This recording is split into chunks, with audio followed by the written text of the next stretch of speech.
So very recently after I got my license, Giovanni always says, there's an animal in the middle of the road, you don't stop, you don't swerve out of the way, you hit it. And I was driving and then, down this, semi-busy road and there's some geese that come out and I figured that they would move. I'm still going and then I try to slow down a little bit, they still don't move, they're standing there. And then, I didn't want to really deal with geese blood, so I kind of slowed down almost to a stop, not quite to a stop, and then I just sort of bumped the geese out of the way, and they sort of like flocked and then left. It's a good time. Yeah. Yes. Okay, so basically, it was my first driving hour, and I've really been in a car before, especially not with like a driving instructor. And I'm just like driving down South Ave, and then this squirrel decides to just like run through the car, and I just like, kept going and hit it, and like there was blood everywhere. And, like, then I like stopped the car in like the middle of South Ave, still in South Ave, and like the guy's like, "What are you doing?" And I was like, "So I just keep going, like the squirrel's dead." And he was like, "Yeah, just keep going." And then we get back to Lewis, and like I get out of the car, and there's like squirrel blood everywhere, and he's like, "Yeah, you're probably gonna have to pay to get that like cleaned up." And I'm like, "Oh my god!" And then I had to tell mom, and yeah. So it was this past summer in June. I was with my good friends Justin Clark, Thomas Lurt, Carrie Nowacki, and Lexi Jones, and we were going to look at the stars in Waveney really late at night. And I asked my dad if I could borrow his pickup truck, which is a really big car. And we entered Waveney, and I was driving a little too fast. And basically, I just lost control, and I pretty much just went head-on into a tree.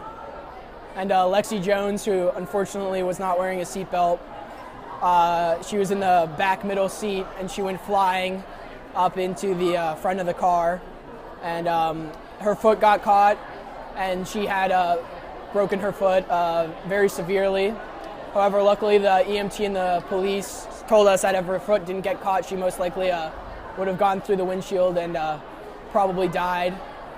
And I don't know, it was a very scary experience, getting your license. That's not something you really picture happening to yourself. It just seems very surreal.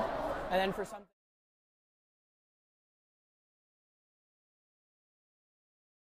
Okay, so it's the morning of my first SAT. So I wake up and I'm like a little bit nervous about taking the SAT, I guess, but like I'm fine. And it's kind of early in the morning and it's December, so it's really cold and kind of like foggy and misty out.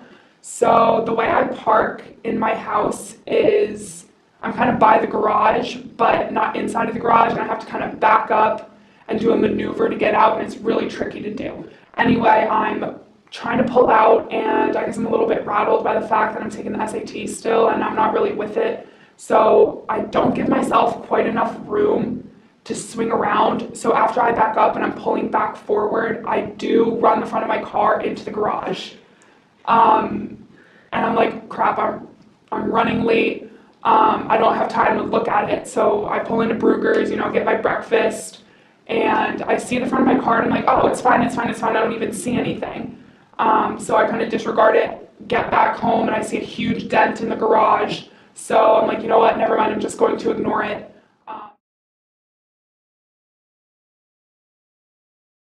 So one day I was driving, and I'm literally like the worst driver. I wasn't even like looking around, and it was the intersection where there's like Starbucks and Mrs. Green's, and I didn't really look, and I turned and I ran over a pedestrian crosswalk thing, and I just drove away as fast as I could because I didn't even just like I was too scared. So it popped back up. Probably kids were laughing at me, but it was just like really bad.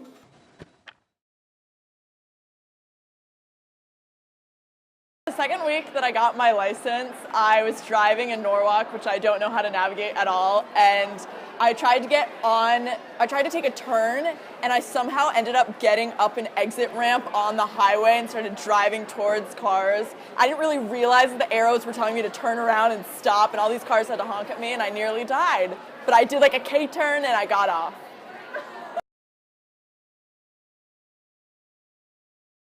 House, and I parked in her driveway, and her driveway's on like a 90-degree angle, and I was like, why don't all my friends and I go get ice cream? So it was like the first week I had my license, And I take them all, and I'm like getting in the car, and I put the car in reverse, and I'm looking back and like coming out of her driveway, and I start to step on the brake, and I'm like, the brake's not working. Like, oh my God, why isn't the brake working? I'm like screaming at my friends, the brake isn't working. I keep rolling back. I roll back into her neighbor's lawn, and it's like raining really hard too. So then I keep trying to get out of the neighbor's lawn, but I just am making like huge divots of my tires in their lawn.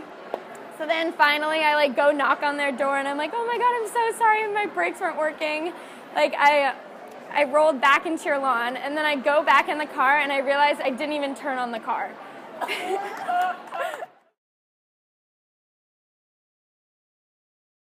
All right.